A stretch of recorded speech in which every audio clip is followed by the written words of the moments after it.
तमाम उम्र निकल गई परिवार को पालते हुए। जब बात चली मेरी, सब अलग हो गए। बेटियां ससुराल चली गई और बेटे अलग हो गए। यह सिर्फ चंद शब्द ही नहीं, बल्कि किसी पिता का दर्द है। जो शब्द बलराम सिंह ने कभी कहे ना होंगे, उनको आज उसकी बेबस निगाहों ने बयां कर दिया। आज बलराम बिस्तर पर बैठा अपने परिवार की यादों में डूबा हुआ था। हंसता खेलता परिवार था उसका, 2 बेटे 1 बेटी। हर कोई उसके बच्चों को देख कहता, बलराम तेरे बेटे तो तुझ पर ही जाएंगे, मेहनती हैं, देखना एक दिन खूब तेरा नाम रोशन करेंगे। मैं उस वक्त खेतीबाड़ी का काम करता था, एक छोटा सा किसान था। मेरी बीवी ने भी मेरा जिंदगी भर बहुत साथ दिया, हमेशा ढाल बनकर खड़ी रही। यानी कि कह सकते हैं, जो कसम खाकर वो अपने घर से मेरे साथ आई थी, उसने पूरी उम्र उसको निभाया। मेरे दिल के अंदर की सारी बातें वो जानती थी। उसको कुछ लेकर दूं या नहीं, कभी कोई शिकवा नहीं किया उसने। हमेशा एक ही बात, गुरु के पापा, हमारी कोई बात नहीं, पर अपने बच्चों को कोई कमी नहीं आनी चाहिए। हम खुद तो पढ़े नहीं, पर अपने बच्चे अच्छे स्कूल में डालेंगे। हम उनको वो बनाएंगे जो हम खुद बनना चाहते थे। अपने बच्चों का दाखिला अच्छे स्कूल में करवाने के लिए मैंने थोड़ी थोड़ी ज़मीन भी बेची, उनको कॉलेज में पढ़ाया। समा अच्छा चल रहा था जब तक हमारे सपने पूरे नहीं हुए थे। और उन सपनों में एक सपना अपने बच्चों को कामयाबी की सीढ़ी चढ़ते देखना था। बड़ा बेटा इंजीनियर बना और अच्छी कंपनी में विदेश में नौकरी करने के लिए बुला लिया। सच में उस दिन लगा था कि आज गांव में मेरी इज्जत और भी बढ़ गई। बड़ा बेटा गुरु अमेरिका चला गया और छोटा भी कॉलेज में ही था। लड़की की शादी का समय आया तो वो अपने घर चली गई। उसके बाद वक्त ने कब पलटी मारी, मुझे पता ही नहीं चला। विदेश गया बेटा अपने काम में इतना व्यस्त हो गया कि घर की उसको याद तक नहीं आई।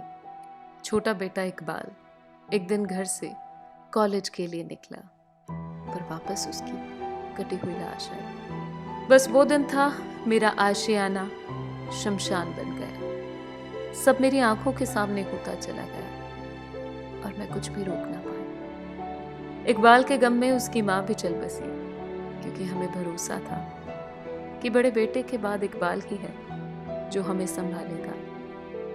उस वक्त इकबाल और उसकी माँ के जाने के बाद मैं घर में अकेला सा रह गया था। बस उस दिन से बिस्तर के साथ बिस्तर हो गया। एक बीमारी और दूजा अकेलापन खाने को दौड़ता था, कोई पूछने वाला नहीं।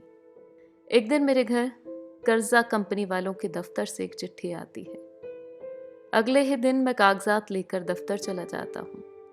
वहां बैठे एक बड़े साहब को मिलता हूँ।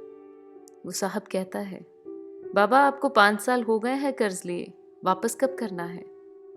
अब तो कंपनी आपका ब्याज भी माफ कर रही है।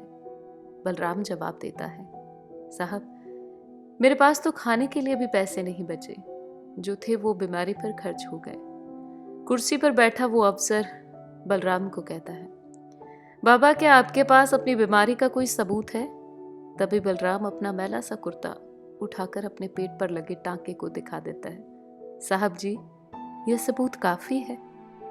यह देख उस अफसर की आंखें भी नम हो जाती हैं और जवाब मिलता है, कंपनी को बाबा आपकी बीमारी का सही और पक्का सबूत चाहिए।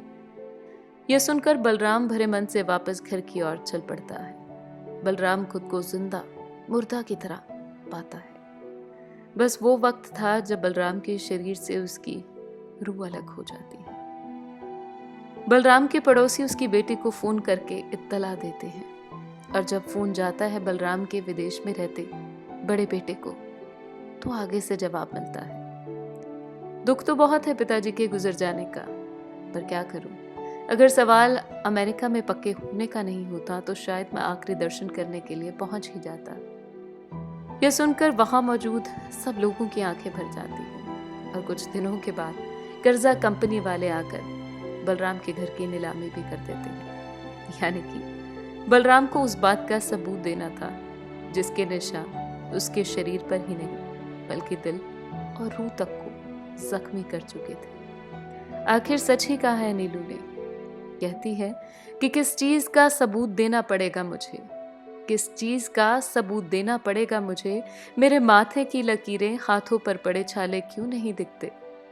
मेरा बेटा बैठा है बड़ी कुर्सी पर, क्यों मेरे जख्म दिखाई नहीं दिए?